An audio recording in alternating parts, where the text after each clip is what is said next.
बिस्मिल्लाहिर्रहमानिर्रहीम अस्सलामु अलैकुम रहमतुल्लाहि वबरकातुहू। आज की इस वीडियो में हम एक ल्यूबल ड्रम या इसको एक पैरेलल ड्रम भी कह सकते हैं, इसके वॉल्यूम निकालने का तरीका डिस्कस करेंगे, किस तरह इसका वॉल्यूम निकाला जाता है। तो आप सबसे पहले देख सकते हैं कि सबसे पहले इसकी मैंने हाइट चेक की, तो इसकी हाइट जो आ रही है सबसे पहले इस तरह इसकी पैमाइश करेंगे और ये इसकी हाइट है 88 सेंटीमीटर।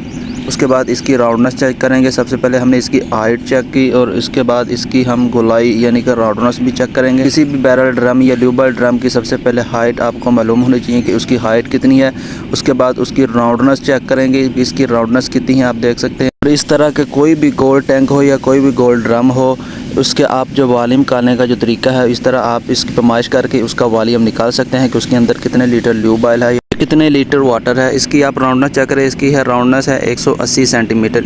इसी तरह आप किसी भी गोल्ड टैंक की पैमाइश करके उसका वॉल्यूम आसानी से निकाल सकते हैं कि उसके अंदर कितने लीटर वाटर है या कितने लीटर ऑयल है। सबसे पहले हमारे पास जो हाइट आई थी वो थी हमारे पास 88 सेंटीमीटर। उसके पास हमने चेक की थी राउंडनेस, वो आई थी हमारे पास 180 सेंटीमीटर। हमने निकालना है इसका वॉल्यूम कि इसके अंदर कितना लीटर ऑयल है। वॉल्यूम निकालने का फार्मूला होता है एरिया ज़रब हाइट। तो एरिया हमारे पास नहीं है, तो एरिया इज इक्वल टू होता है पाई डिवाइडेड 4 ज़रब डी स्केयर। अब जो डी बोलते हैं हम डाया को, उसका डाया कितना है, तो डाया भी हमारे पास नहीं है। डाया निकालने का फार्मूला आता है उसकी जो राउंडनेस है जो हमने चेक की थी 180 सेंटीमीटर, राउंडनेस तकसीम इसको पाई करेंगे तो हमारे पास डाया आ जाएगा। अब पाई की जो कीमत होती है वो होती है 3.1415। डायामीटर निकालने के लिए हम 180 तकसीम 3.1415 करेंगे तो वो हमारे डायामीटर 57.33 सेंटीमीटर आ जाएगा। उसके बाद हमने एरिया निकालना है। एरिया इज इक्वल टू पाई तकसीम 4 ज़रब डायामीटर का स्केयर।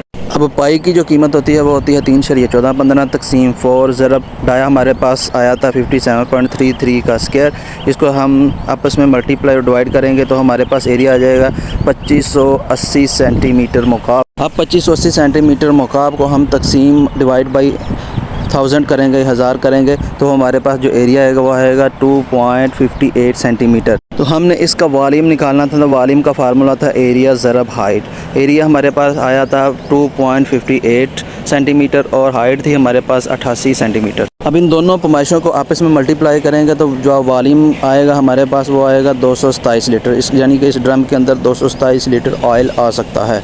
और अगर आप जानना चाहते हैं कि इस ऑयल ड्रम के पर सेंटीमीटर यानी कि 1 सेंटीमीटर के अंदर कितना ऑयल आ सकता है, तो आपने 227 लीटर को तकसीम हाइट कर देना है। हाइट थी हमारे पास 88 सेंटीमीटर, 227 को 88 सेंटीमीटर से तकसीम करेंगे तो वो पर सेंटीमीटर यानी कि 1 सेंटीमीटर के अंदर जो ऑयल कैपेसिटी है वो हमारे पास आ जाएगी। वो हमारे पास आएगी 2.58 लीटर, यानी कि 1 सेंटीमीटर के अंदर 2.58 लीटर ऑयल आ सकता है या वाटर आ सकता है। तो इस तरीके से आप किसी भी वाटर टैंक हो चाहे वो ऑयल टैंक हो, इस तरीके से आप पैमाइश लेके उसकी हाइट, उसकी राउंडनेस, इसी तरह उसका एरिया निकाल के, उसका डायामीटर निकाल के आप इसी सारी पैमाइशों के साथ उस किसी भी गोल टैंक हो उसका आप वॉल्यूम निकाल सकते हैं। उम्मीद करता हूँ कि आपको मेरी ये वीडियो पसंद आई होगी, और अगर मेरी ये वीडियो पसंद आए तो अपने आप दोस्तों के साथ शेयर कीजिएगा और मेरे चैनल को सब्सक्राइब कीजिएगा ताकि हर नई आने वाली नई टेक्निकल इन्फॉर्मेशन आपको मिलती रहे।